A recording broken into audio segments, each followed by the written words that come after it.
Taurus, my power bulls. To save some time, I already shuffled the cards and laid them out. I'm using a Celtic 10 card spread that allows me to look at past, present, and future influences for the week.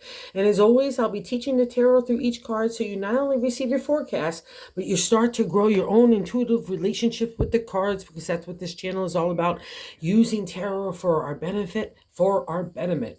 And you have got a whole lot going on this week, Taurus, but I need you to kind of settle down, get the heart and spirit in balance with the intuition and the logic and the intelligence, and trusting yourself. And don't let anybody else's narrative come to play with your heart or undermine your ability to move forward. Okay, I'm just going to get into it because it's such an interesting reading.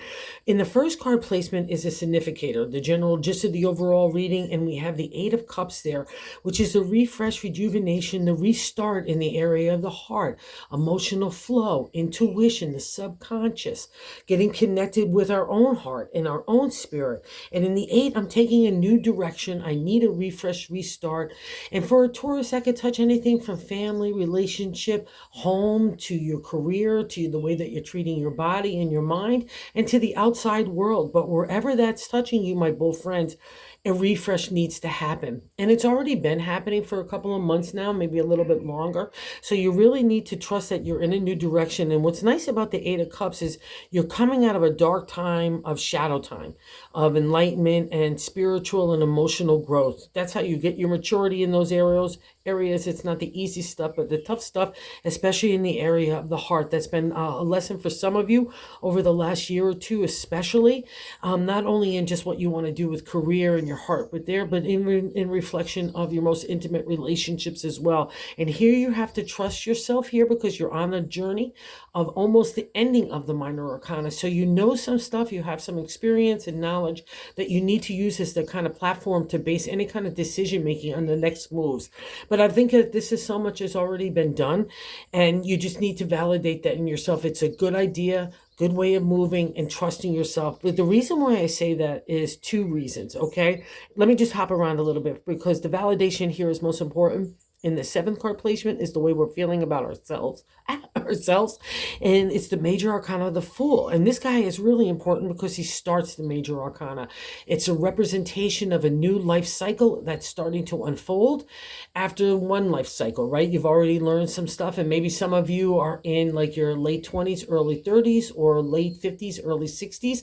That would be a representation of your Saturn returns. They say that that's our life lesson. So take a look back into any of those cycles, may be touching you, and you're coming out of it, especially in a new way, a new identity, and more importantly, kind of like a new spirit. Like when we were younger little bulls, we ran at stuff. It didn't matter whether anyone told us no, or you can't do that. We just thought it was a good idea or a joyous adventure, and off we went. That same kind of naivety of spirit comes back, but it's combined with a whole lot of knowledge and wisdom. So that's a great combination, especially in the Fool, because we're coming out of a dark time of enlightenment, another representation of that shadowland of the Eight of Cups.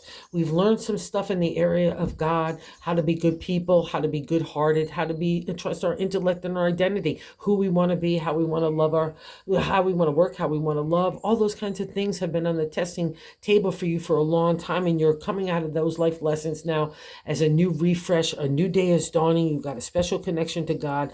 The Fool is really important because we leave behind any like you'll see them always in animal skins, mostly because we leave behind anything material, including emotional baggage.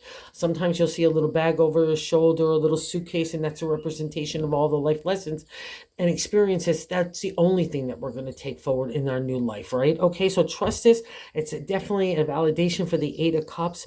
But what's interesting here is that crossing card. Is the second card placement is the Knight of Swords. The Knight of Swords could be like thoughts on thoughts, like let's take off, let's go, let's go, let's go. And you might need that, a little bit of that energy for the Eight of Cups, and to kind of give that kind of free rein to the Fool to move forward. But also too, because it's in a crossing card, just make sure you have everything prioritized and in order, and, kind of filed in the right places. Make sure you're not scattery, or make sure you're not just running off in an impulsive nature because you want to move on in a new way of the heart. Because the Eight of Cups is a real reflection time that you've kind of given a lot of thought and consideration to the next moves. And while the Fool has that kind of spring in its step, he's no fool at all. He's really thought out stuff, and he's learned from stuff, and he's following God's direction and divine order for my next moves. Okay, so wherever you need to harness the energy for your betterment in the Knight of Swords, and don't be afraid of your own identity here too, Taurus. Don't be afraid of your own intellect and your intelligence. But I'll also say this, because it's a crossing card and we want to move in new directions, let's make sure that if we have hard truths, because it's sitting on top of the Five of Cups in that gut feeling, the base of the matter, literally that means we're looking at hard truths in the area of the heart and where our emotion is flowing and who it needs to flow to, and people and situations. We need to take the rose-colored glasses off and getting real, and it's that kind of realization that we need to move on in new directions. That's the journey of the Five of Cups, and it's good luck that comes out of that conflict. So, but it's always a tough lesson. So anywhere, if you feel like you're scattering or just being impulsive and you just want to run away, take a breath, go get away for a day or two, regroup, but use that time to break indecision and really get down to the truth of the situation, because that's what's on hand here. But something's changing. And I'll also say this, just because it's in the crossing card, don't think that you can't handle that energy of thought and intellect and strategy and analytical thinking along with your heart, okay? And if someone's plucking your nerve in that way where you feel like you want to deliver like a truth like the sword, you could do it with the soft tongue. You could deliver a hard truth with the soft mindset and a soft kind of delivery, all right? So that's kind of the lesson there. But don't let anything hold you back. Just kind of get into that balance here, because definitely a shift is changing, and it's definitely for your betterment, because that would be a reflection absolutely of the Eight of Cups and the Fool. So just make sure that we got everything in order. And I'll also say this, don't let other people get you into a scattery mindset, because that Five of Cups is literally where we're encountering people and situations that are plucking our nerves and not respecting us, not honoring our emotions or our feelings. And those people and situations have had to go by the wayside. That's how you get to the good luck, getting over that conflict, not having to justify or engage or have your point of view be less important than others, because that's also plays out in the 10th card, which is the outcome card. So the 5 is that reflection, but it comes out of the 4 of Cups, and the 4 is the firm foundation in the area of emotion, feeling, our heart, our intuition. But here in the 4, we're not believing a lot of times in that kind of solid foundation, and God comes along and saying, I want you to realize what's really important to you, and the way that we're going to get there is kind of, I'm going to have people come along and pluck your nerve in a lot of different ways and have an opinion and maybe being gossipy and chitter-chattery. It's all the non-exalted states of people's personalities and characteristics that we don't want to come into play into our mindset and especially our heart. So if these two dynamics are kind of undermining your authority in your own mind, in your heart, you got to kick that shit aside. Oh, excuse me, you just got to kick it aside. So it's just it has no value or worth to your kind of being able to progress forward, or your creativity, or to allow your heart to really manifest in the best possible way, because it's changing and life is changing, and you're kind of riding out like a little surfboard with God, and I'm loving it too. So I don't want anything to, like, again, take away that momentum or your heart or your spirit, and you need to trust yourself. When we get validation here in the 3rd card placement, I like to say God's placement, it's the top of the matter in the 10 card spread. It's the Ace of Pentacles. It's the upsurge of energy in the material world. You're an earth sign. You rule the Pentacles. I find it touches everything from family, home, relationship, to career, to community, to the way that we're treating ourselves. But because it's sitting on the Cups, anywhere where our heart, and for a Taurus, that would be anything from work to family to friendships, everything, right? And it's about the opportunity and potential in those areas of the material. I could take something from that mystical spirit water representation in tarot, my psychic connection, my intuition starting to manifest of a seed of possibility to make a harvest in the material world. So that's our domain, guys. So let's believe in it. So wherever that 8 of Cups is taking to new potential, and especially stirring your spirit, wow, that's a great kind of combination. So trust yourself again. I'll also say this, because Taurus rules ethics and character and integrity and trust and honesty. Part of our lessons are going to be coming against people and situations that test that, right? Are we on the right track? Are we being honest and integrity ourselves? Are we putting forth our best character in our love relationships and our friendships and our partnerships in business as well? And that's all the testing. It says that you've been doing it, but part of the testing has been hard. And now it gives you reflection time to really build up that self-confidence and self-esteem. That seed that's been built there. You know what I mean? You've come through the fire and you're not burned. So it's a really great thing. And I'll also say this was really wonderful as well. Now that I look at it, in the fifth card position, which is leaving I'm in Taurus as well, leaving our lives, is the Queen of Cups. And the manifestation, it could be someone that's a mentor, someone that's a really giving heart, kind of like an exalted state of Taurus that would blend like the heart with the intellect as well, and be good in ethics and character and in business dealings as well as the heart as well. Okay, so trust this, but because it's your reading, it's a reflection of you. It's something that you're striving for, and it would be a reflection that you've done it too.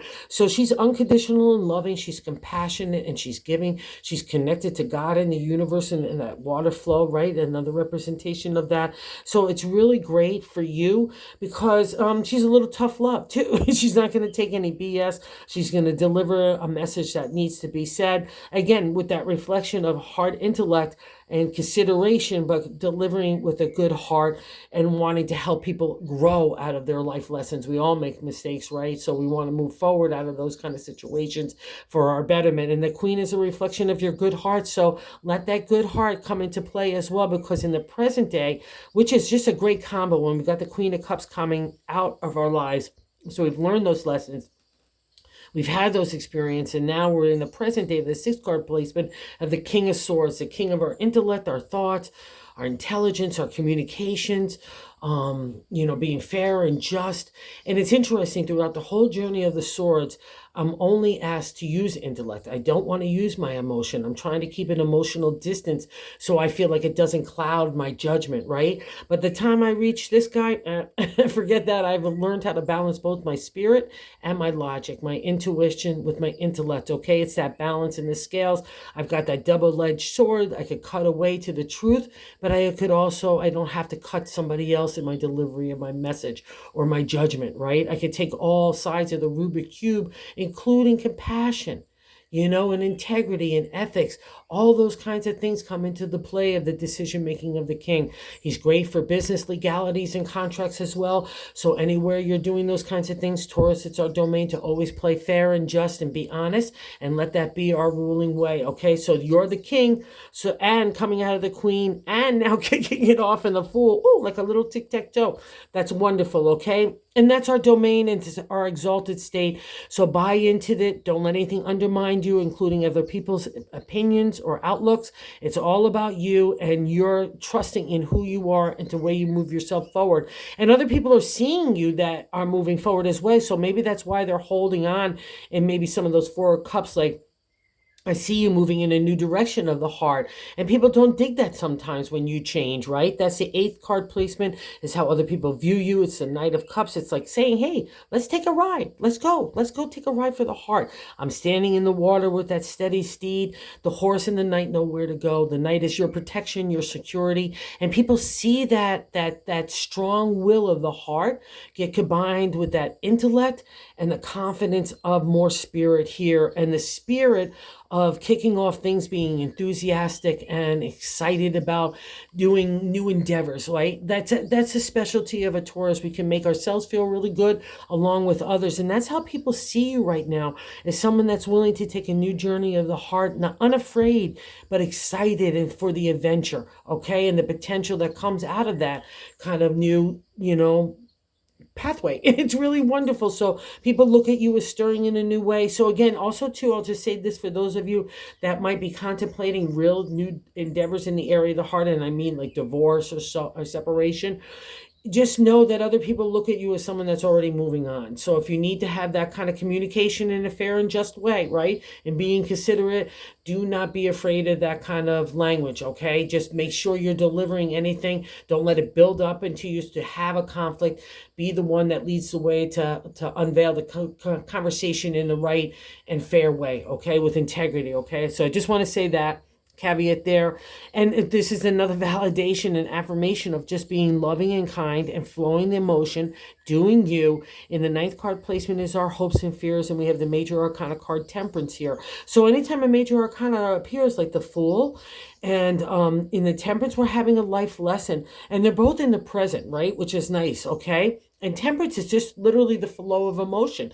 I'm making sure that everybody's good. I'm feeling like it's really flowing well. I'm getting everything in place. And maybe that's why too, if you had to make the changes and you're trying to flow emotion so it gets in that right balance of moving forward, don't let scattery energy or antsy pantsies get the better of you. Okay, the Knight of Swords rather is for your favor. It might seem like a lot of thoughts, and sometimes when we're in the heart domain, I might want to not bring in too much analytical thinking because it could be overwhelming, and maybe you've already had a lot of that.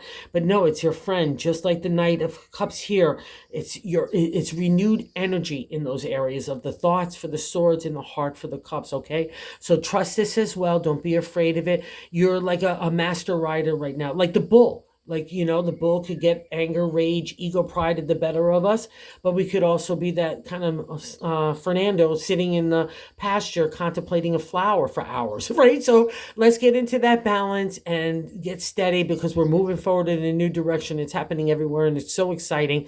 So let's make sure we're taking care of everybody as well, too, in that kind, generous way, because the Knight of Swords can make our mind a little snappy, and we don't want that translating to our mouth or our actions, because nobody digs that, especially us. Okay, so don't be afraid of flowing the emotion as well, especially with that Eight of Cups here. There might be part of you that like, oh, I don't want to flow that emotion there. That's a decision for you to make, because that's a reflection of the Four of Cups and the Five of Cups. It's like who stays in your life and who doesn't. Don't be afraid to even give some emotional distance to those people and situations that you can't maybe move away from, that you need to maintain those ties, but you need a breather. Okay, so set those boundaries for yourself. That's another reflection of Temperance. So don't be afraid of it. Just get those thoughts in order, prioritize what's important for you, and the rest kind of lays out like a roadmap. Okay, and like we said in the 10th outcome card, the Four of Cups, believe in the firm foundation of your heart that you've taken the journey up to this point. It's a pause situation for you to kind of catch your breath and reflect again, and that's what the validation of the Five of Cups. And more importantly, do not believe in the chitter chatter of anybody else.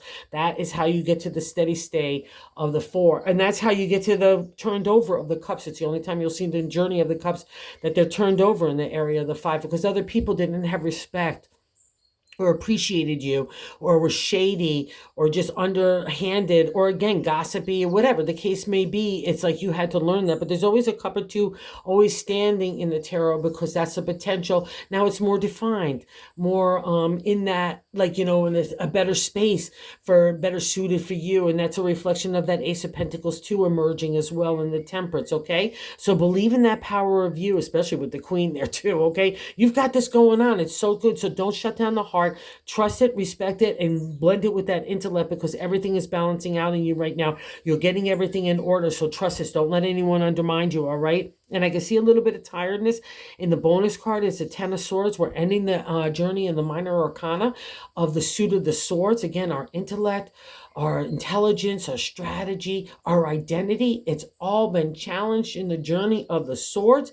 And again, the King is sitting on top of it. So this is what you have manifested in. And God in the universe is saying, I got your back. That's you. A little tired. I get it. But again, another reflection of that new day dawning. It's dawning around you, and the sun appears. It's that grand light of divine order shining on you, that spotlight. It's rising slowly to give you that time to regroup and refresh, right? And God's got your back here. All your swords are in a row. The furies of negativity and the doubts and insecurities and anxieties that build up, rightly so, in the journey of the swords, because again, that friction, that conflict comes from people trying to challenge us, and we're trying to figure out stuff in the meantime of like what it's all about for us and how we want to be, our integrity, our character, who we want to be. But you're finally digging yourself, and whether other people dig you or not doesn't matter, as long as you dig yourself, because that's where it all starts. So good job, Taurus. Don't let anything or anything trip you up this week, because you got it, because it's all about you. Just stay steady, trust yourself, and you got it. Okay, so thanks so much, all you bulls that watch and subscribed. I can't say thank you enough. And if you haven't subscribed, if you would consider doing so, we're trying to grow the channel, and I just can't say thank you to everyone. Thank you.